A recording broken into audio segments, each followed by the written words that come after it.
While yes, it is official that Kayo no longer exists in the classic constructed format, fear not all of you Brute fans. If you are a fine purveyor of overly statted attacks and might generation, you can still play your main Brute man. I think they're men, I think they are. They're brutes, but I think they're also, I don't know. The lore probably says they're some, I don't know.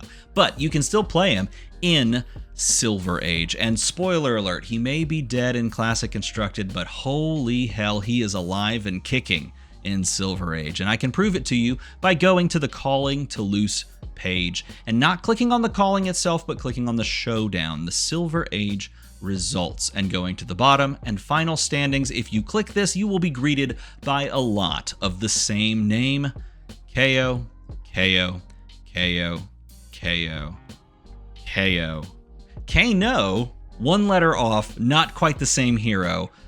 5 KOs out of top 8. That is patently ridiculous. Okay, how did it come to this? How did we get here? Where did this even take place? Where did we turn wrong in the Silver Age format? Well, I think we need to go back to the scheduled ban and restricted announcement, because when we were given this last week, I tried to make a video about this because there's some interesting ideas here, but some problems that could arise, and I think that's exactly what we're seeing right now. So the Silver Age ban list philosophy is that instead of keeping this very even keel metagame that you can engage with time and time again and understand at a foundational level from metagame to metagame, we're being given puzzles that are going to change and form new ideas and force you to try new things. That's what we're being given. Why? Well, because this is a format that's already got change baked in. Like the flow of Aria transforms the landscape from moment to moment, we as a community have the capacity to ban heroes from season to season. That, coupled with the cheap nature of cards and the easy to engage with product off the shelf, make this a format that is rife for change. But sometimes change isn't always a good thing. Sometimes change is, though, and that's what we saw down here. Bans and restrictions. There were many cards that were banned, and these are very good bans if you're looking to neuter the power level of Brier, taking away Burn Up Shock, the most egregious of all the cards, and Lightning Press arguably at the same level. Those are great bans. Then going even further to cut Brier off at the stump, as it were, taking Bracers of Belief really pushes the deck's power level and reach far lower than it was before. Then you also hit Kano slightly by taking away Aether Spindle and Kano's ability to see what's on the top, making them more of a high roll deck than they already were into the unfavored matchups that were Kayo and Brier and even Decimator Dorinthia. But spoiler alert, Decimator Dorinthia also takes a little arrow to the knee, losing Steelblade Shunt and Sirens of Safe Harbor, because that was being played by some lists there. And of course, Kayo, wait a minute, hold on, wait, Kayo lost what? Sirens? Okay, Kayo lost Sirens of Safe Harbor. Is that much of a nerf? No, but was the deck the best deck in the room? Well, actually, yes. Actually, it was arguably the best deck in the room. Kayo arguably was best deck in the room already, and it had nothing removed from it. I'm not considering Sirens of a Safe Harbor a neutering of the deck at all. I don't think that hits the deck in any form or facet, except for maybe allowing the high roll from Kano to actually get there like 5% more often.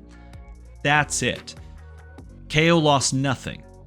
And what did we bring back? Well, we brought back, and this is really exciting, Amulet of Ice. Okay, that's something cool. Maybe there's something there. Rake the Embers. That is an incredibly powerful piece in Project Blue days and in Season 0 of Silver Age. That piece was fantastic. And then, of course, they showed the ban list for for Silver Age, and it was on the list and it got cut. And that was rightfully so back then. Rootbound Carapace coming back is huge and makes Florian all of a sudden a deck to compete. But do those heroes that have unbanned cards hold a candle to Kayo? No. No, they don't. And this result proves it. But look, it's not even these top 8 results, because if I go back and if I just look at the final standings after round 8, and I do Control F and hit Kayo, well, we've got Kayo. I mean, these are all the heroes that were in the top 8 that we saw already. But once we get to like 10, oh, I should also point this out. Jacob Clements, by the way, won a showdown on Kano, and then won a calling on Kano, and then switched to Kayo when the new bans and restrictions were announced, and honestly, rightfully so. The exact right call, making the swap to Kayo. Kayo, 13, 15, 16, 19, 20, Kayo at 25. We're now into the 5 wins. There were 8 rounds total. Undefeated Vincent, by the way, that's very spicy. Kayo at 5 wins, again, 5 wins, 5 wins, 5 wins, 5 wins, 5 win, 5, 5, and then finally we get to, at 46, we get to the first couple of 4-win heroes that are still positive, mind you. They're 4 and 4, I guess. They're even, I should say, because it was 8 rounds. So these are the heroes where officially it is 4 and 4, and you still have Kayos going down the page. Okay, that's crazy.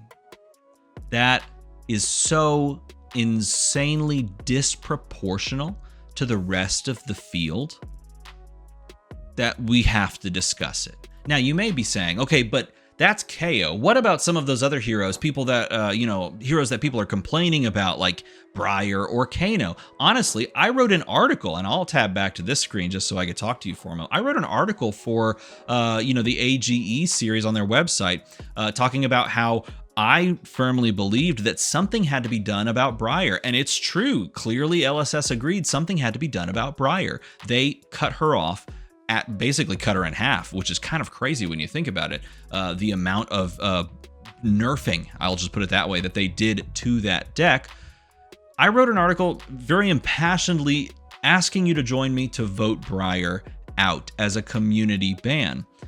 But looking at these results, I almost feel like I have to change my vote. At this point, I was considering still voting for Brier just on principle of the fact that, now that Brier is here, Brier and Chain will come back next season, and Aurora is somewhat viable, even though people aren't kind of really trying her because Brier was taking the limelight there. And now Florian's back. The fact that we have 4 different Runeblade heroes and a Vincent that's sitting at 8-0 at the end of Swiss, that's too much. That's too much, and there needs to be something done to the Runeblade class. And so I said, out of principle, we should remove one of those heroes so that other classes can have their moment and their opportunity. But, I mean, this cannot be ignored. Like, if you want to look at Kanos, like, what about Kano? People are definitely hating the fact that Kano is pretty decent, but I will say Kano was a dog into the top 3 decks, which were Dorinthia, Decimated Dorinthia, and Brier and Kayo. Where does Kano fall now? Well, there was Kano in the top 4 into the top 8, of course, made the cut into the top 8 and made it all the way to the finals until lost to Kayo. But Kano, and then we keep going. And if we keep going, we get all the way down to Kano at 26. And from that point, we're going to be here for a while. I'm going to probably stop for a drink at this point. Weather's supposed to be bad tonight, so that's a problem. Hopefully it's not too. Hey, there's a Kano, right? We got one. Ah, this is the dropped. This is the same Kano that finished at 5 and 3. Oh, so there were what, 2? There's a handful down here. Okay, no, there's a couple that finished with 2 wins. 2 wins. 1 win. I don't think you're going to need to be worrying too much about Kano, but Brier, what about Brier? We got a Brier here that finished at 6 wins. Honestly, I do think Brier, even though has been nerfed pretty hard, still a functionally like aggressive deck, still can be played out there relatively well if you play well. Unfortunately, only like a couple showed up, and looks like one of them went, 2 wins. So 2 and 6. The other one went 6 and 2 though. Dorinthia. People were like, okay, we got to ban Decimator Great Axe. 5 wins. And that's him again. It just dropped again. It shows the drop. So what do we learn from this? Well, it turns out that the bans and restrictions on those heroes were correct in their assumption that they would nerf those heroes, at least to some degree. And we also learn that we've been given a new puzzle. The issue with this new puzzle is that it is one of those puzzles that you give like the toddler with the shapes, and you got to put the shape in the correct opening. It's that's unfortunately that's this meta, because he's just too broken. And I get it. It's like, what do you do from a ban and restricted side of things when you have given Brute some great tools, and deservedly so? Brute is a cool class that deserves to have cool tools so that you can engage with it. But a lot of those tools start to kind of be broken in half by a card called Beaten Trackers, which is both an equipment piece, far more valuable as it lives on the board, and also a piece that, and including most of the deck actually, these top KO decks are mostly made up of cards that you find in the off-the-shelf Sage decks. Like, what do you do with that? And I think the answer is this. LSS has given us as a community the opportunity to engage with this format from a balanced perspective. And I think their solution for KO is to have us take care of him. That sounds really violent, but honestly, it's kind of what we need to do. Because when you think about it, this is a format that is cheap, that is easy to pivot from deck to deck on. These decks are really approachable. $20. You can pick this up for $20. You can swap to a new deck for $20. It is okay for us to have KO sit for a bit, have a new puzzle come out of this season and into the next season, have him be banned alongside of, other heroes, maybe Kano. Dorinthia just doesn't, I don't know. Who, at this point, those bans were so successful, who else do you ban? Like, there were 2 Kanos.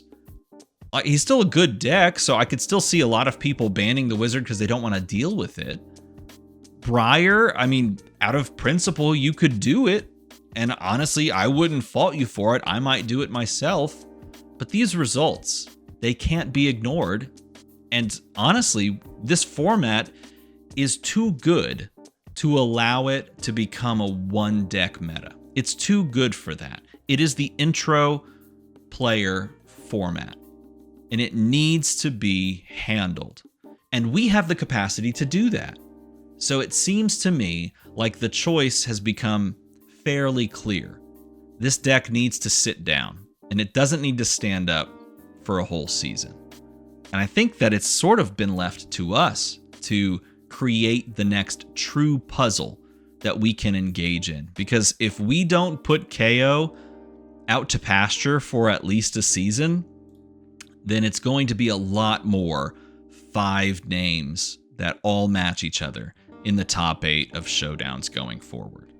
Let me know what you think about this in a comment below. Am I being too harsh? Am I not seeing something? Because I understand that I don't have all the information. I could be missing something. Maybe I didn't say it in this video, and you will correct me down in the comments below. I would really appreciate it. And if you enjoy this type of content and you want to see more impassioned pleas for you to cast your vote down at the ballot box at the end of this current Sage season, let me know that in a comment below as well. As always, everybody, make the number go to the other number, and thanks for watching.